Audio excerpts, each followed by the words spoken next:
around. It is dangerous even for the utility crews to approach that in blinding snowstorms, so it's not going to be immediate.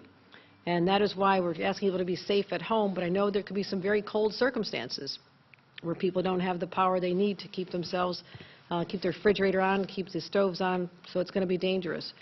We have over 100,000 statewide without power, 27,000 outages in Erie County alone, and right this time 15,000 in Monroe County. We don't expect, again, to be long-term power outages. However, any length of time when you have wind chills in places like Jamestown in the southern tier, close to, not far from Lake Erie, minus 24 wind chills expected, sustained for over 12 hours. Buffalo, negative 10, everywhere else in the single digits. So that's the report at the high level. I'd like the commissioners to take it to the level to explain exactly what we're doing. But my message is for New Yorkers is simple. This is a life-threatening, dangerous event. Protect yourselves, protect your families. Do not travel until the roads are reopened, that you know it's safe. And I know it's hard for families. Many of us have delayed the opportunity to see family members. It is an important time of gathering, especially after being separated during the COVID Christmases and Hanukkahs, where people were separated. So I know there's a strong desire to be with loved ones at this time. But the lives of your loved ones and yourselves come first. And this storm will go away. And at the end of it, when we're doing cleanup, heading into the next, we want to make sure that everyone is safe, that they heeded our warnings, and we're not stranded on roads, did not have a devastating circumstance at home because of an inside generator or people using fireplaces in a way that is not smart. So please, I want everyone to be safe. And as far as who's on our roads, I'm okay seeing utility crews, first responders, fire police, state police, snow plows, and I'll even grant an allowance for Santa Claus to be out there. But that's it. Everybody else hunker down. And for those from Western New York who have the big question, yes, the Buffalo Bills did make it safely to Chicago, and if you haven't already traveled there, then you need to stay home and watch it on television. And with that, I'll turn it over to Commissioner Bray. Thank you, ma'am. Appreciate it. Just a few more details on state response and then also some safety tips. In terms of state response, my colleagues will speak to our response on the roads. As the governor said, we've added 2,200 additional linemen and women for the utilities. That puts us up at 7,700 in advance of a storm. We opened the statewide emergency operations center. We've been running coordination calls with local officials, county officials, and state officials for the last several days. That will stay open as long as it's required. We've deployed generators, chainsaws, sandbags in Western New York, and all of our stockpiles, all 10 across the state, are open and ready to deploy that material as needed. Commissioner Dominguez will give an update on the roads, but just some safety tips. Number one, as the governor said, we really want everyone to stay off the roads. The roads are going to be icy statewide. That's going to be through tomorrow at least before any of that abates. If you do have to drive, leave plenty of extra time and make sure you've got the things you need for safety in your vehicle: blankets, a full gas tank, some extra food, extra water. In the event that you're on the eastern side of the state and you're still experiencing flooding, two things. One, it's always important to have a plan to know how you're either going to get out of your home or get to high ground. And two, if you're in your vehicle, over half the deaths we experience due to floods happen in vehicles. As little as 6 inches of running water can sweep a vehicle away. So our message is always turn around, don't drown. In terms of power outages, do not approach down power lines. You should make the assumption that any down line during the storm is a live line. If you do lose power, it is going to be dangerously cold. Many counties are setting up warming shelters and warming sites. If you need information about those, reach out to local officials or to your non-emergency police line. Most firehouses will also be available as warming sites for communities. So please don't assume that you can weather this cold overnight without heat. You may not be able to. You should make a plan now while it's still light out. Generators should never be run inside. They should never be run inside a garage, always 10 feet away from your home. Your stove should never be used as a source of heat. Your gas stove should never be used as a source of heat. We will stay deployed for the remainder of the storm and continue to coordinate with counties and local officials to make sure New Yorkers stay safe. And we thank everyone, all of the workers out there who have been doing such a good job to date and are going to stay on the roads, stay off the roads, but stay at work despite the holiday. With that, our Department of Transportation Commissioner, Marie-Therese Dominguez. Thank you. Thank you. Excuse me. Good afternoon. Thank you, Governor. Thank you, Commissioner Bright. You know, it's a collaborative effort to work on a response like this, and so I appreciate all my colleagues from all the relevant state agencies, throughway, state police across the board. The Governor really pulls together an amazing team at each and every turn. It was just last month, Governor, when we were out in Buffalo saying, oh my goodness, we've got a record snowstorm, and yet here we are again with a statewide event. At the start of this holiday weekend, unfortunately, it looks like the weather patterns here have turned into a real Grinch, and it's really snarling a lot of people's holiday plans and certainly their travel plans. But that said, as the Governor has articulated, this really is a very serious statewide all-hazard event. We've had rain, we've had high winds all across the state, and now we're going to get some heavy snow, blizzard conditions. The wind speeds are setting records, as the Governor articulated, and it's moving into western and northern New York very significantly. In eastern New York, we've seen flooding, downed trees along the Hudson Valley and Long Island. The roadways that had been impacted are slowly the waters are receding, the roads are opening up again in those areas, but again, we're going to be faced with bitterly cold temperatures moving into the evening tonight. This is a really serious situation with regard to life safety, and we all know that it's the holidays. We all know that you want to be out with your friends and your family, but please, if you don't need to travel, please, please stay off the roads. Especially in western and northern New York. These driving bans are already in place, as the Governor articulated, in Erie County and the city of Buffalo. We've really got a comprehensive, collaborative effort going on, but really trying to keep people off the roads for their own safety. In western New York, the Peace Bridge is also closed to inbound traffic, and what I mean by that is trucks, cars heading east, it is closed to inbound traffic. Going west, they're still allowed to cross. That said, the Department of Transportation is fully engaged. The men and women of DOT work 24/7 around the clock to make sure that our roads are as safe as they can be and addressing all of the hazards that are coming away. So regardless of what the holiday season brings us, they're around the clock. They're here to make sure that we're as safe as we possibly can be. DOT right now, statewide, has about 3,450 supervisors and operators. We have thousands of pieces of equipment. You can see some of it here. But the bottom line is we also have all of our mechanics on board, working 24/7 to make sure that any equipment that goes down is immediately repaired and put back into service.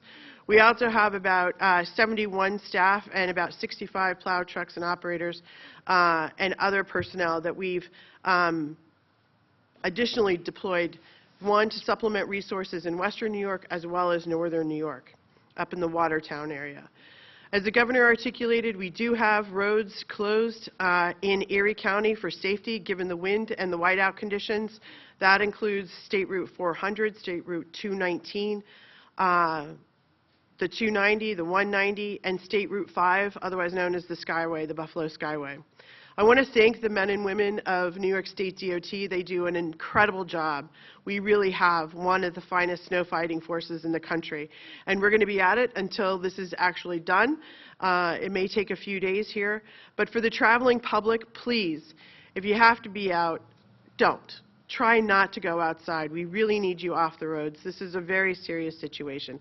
Let our plow truck drivers, let our folks who can get out there get salt down on some of this ice and then plow the roads when it snows. Let them do their jobs. They're experts. So again, be safe. If you are out there, do not crowd a plow. Please stay clear of the plow. And we'll get through this event, Governor. Thank you for your leadership, and with that, I'll turn it over to Frank Hoare at the Thruway Authority. Governor, Commissioner Dominguez, Commissioner Bray, Pager. I'm Frank Hoare, the Interim Director of the New York State Thruway Authority. The Thruway covers 570 miles from New York City out to Buffalo and then down to the Pennsylvania line. Weather conditions across the Thruway are incredibly varied right now, but as the day goes on, we know the temperature is going to drop off and the wet roads will freeze very, very quickly. Thruway's maintenance facilities across the state are staffed around the clock with our experienced and seasoned teams, and they are actively responding to the storm. We are working closely with our state partners to ensure a seamless response across the state. Thruway shifted and deployed additional staff and equipment from its New York and Albany divisions to support snow and ice operations in western New York. We have over 700 personnel, 700 men and women of the Thruway Authority who have been and will be spending this holiday weekend dedicated to these operations. While the weather where you are may look fine, it can change in an instant and visibility can drop to zero with the forecasted winds. And to echo the Governor, this is a serious situation. This is a blizzard warning in western New York, and driving conditions are hazardous. We urge all motorists to stay off the roads, and if you are on the roads, be conscious of first responders and our snowplow operators who are out there working in these conditions. As of 6 a.m. today, all commercial vehicles are banned from the New York State Thruway, from exit 46 in Henrietta to the Pennsylvania border and on Niagara Thruway I-190 until further notice. Additional closures and speed restrictions may be implemented as conditions warrant.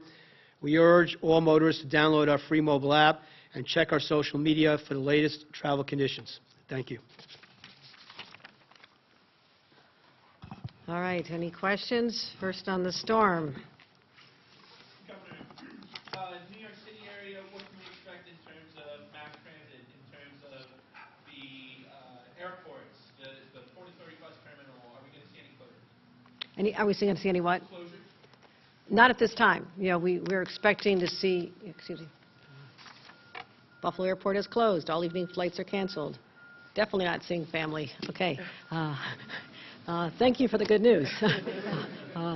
No, the circumstances in New York City are different. You know, we had the coastal flooding, and now we're expecting rain, but we don't expect the rain to be of a magnitude that we can't handle. So we're not anticipating these closures because of this. Now, again, what could change everything are high winds, but Commissioner Brady, you want to address that? But we're not seeing that at this time. Yeah, we don't expect the airports in New York City to close. There might be some significant delays, and obviously nationally we've seen over 10,000 canceled flights. The MTA had some flooding on some of its LIR lines. Those have reopened, and everything's okay. Same with Metro North and the Hudson line. But right now the hazard in New York City will be the wind and the ice and the cold. It shouldn't continue to disrupt transportation. So, I mean, with all that being said, what is your advice to New York City travelers as they, may be looking to visit family or something right now? So it continues to be important to stay off the roads in New York City. Within the next 2 or 3 hours, they will also go through a flash freeze. And so those roads, while salted, and I know the Department of Transportation in New York City is doing a good job right now, will still be treacherous. They will still be icy. But if you are visiting family within the city, you should absolutely get on the subway, take public transit, see your family that you can visit safely. Just know it's going to be very cold. It'll be about 8 degrees with the wind chill in the city, so bundle up. All right. Any other questions? Governor, so there's a growing number of labor unions that are coming out calling for you for senators to reject the nomination of Judge Hochul's staff, and they don't want him to have the Court of Appeals. They're citing concerns with his record being anti-union. Also, others saying he's anti-abortion. Why did you choose LaSalle when you knew their concerns and they had shared them with you? And did you make the right decision? I will tell you, I went through the process of evaluating the credentials and the record of 7 individuals who came through me as recommended by the Judicial Screening Commission. I had a chance to meet every one of them. I took the time. I also looked at their records, Some had lengthy records. Judge LaSalle has over 5,000 cases that he has been involved with.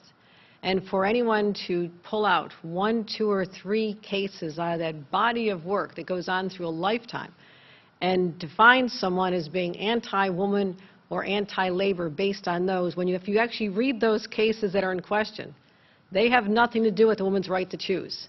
And on the labor issue, it was a procedural decision to send it down for the trial courts. So I think there's been a mobilized effort from the beginning because certain individuals wanted individuals who were sent to me. But I'm looking for someone who you can't tell what their political disposition is. I want someone who's going to be looking at every single case, applying the law to the facts, and doing what's right. So I'm never wanted to have a political litmus test that some may have wanted me to do. So I'm asking all the senators, because they're the only ones who are deeply involved in helping this process go toward the ultimate decision to allow this state to have the very first Latino head up the highest court in New York. I think that's historic, and all these objections will be overcome when the senators look at it with an open mind and actually study the nature of those cases. So I'm standing with him. I'm proud of this selection, and I encourage everyone to give him the fair hearing that he's entitled to. Governor, the gas tax holiday expires at the end of the month. Your thoughts? They didn't tackle that yesterday when they were voting delicious. And I think that circumstances have improved dramatically since the time when a gallon of gas was $5 just last summer. And we took an immediate action to give relief to New Yorkers, not just our 17 cents per gallon, but many counties followed suit. A number of parts of our country did it for a couple of weeks, a couple of months, had it expire. I wanted to make sure that we had a long ramp to make sure that before it's suspended or resumed to what it had been, that we actually knew with certainty that the prices would not continue to escalate. They have been on a steady decline.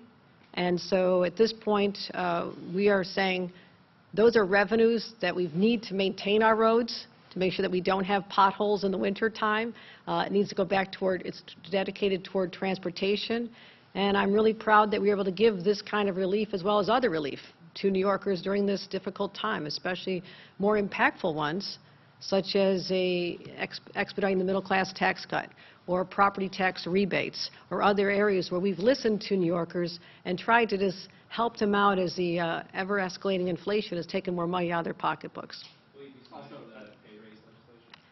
I have many bills on my desk, the majority of which were passed. We had over 1,000, there's 1,007 bills that were passed. That is a record for the legislature that all had to be dealt with before the end of this year. So I will address that in proper time. Thanks, everyone. Pardon me? I think New Yorkers would expect us to understand what the economics are at the time. Is the price of gas continue to escalate based on supply chain shortages? And at the time, it was driven upward because of Russia's invasion of Ukraine, tightening the supply around the globe. We're going to keep an eye on that. If we do see circumstances where, the prices in those record high levels that we dealt with last year, of course we're going to be open-minded to it. So, anything else? Thank you, everybody. Be safe. Merry Christmas. Happy Hanukkah. Go Bills.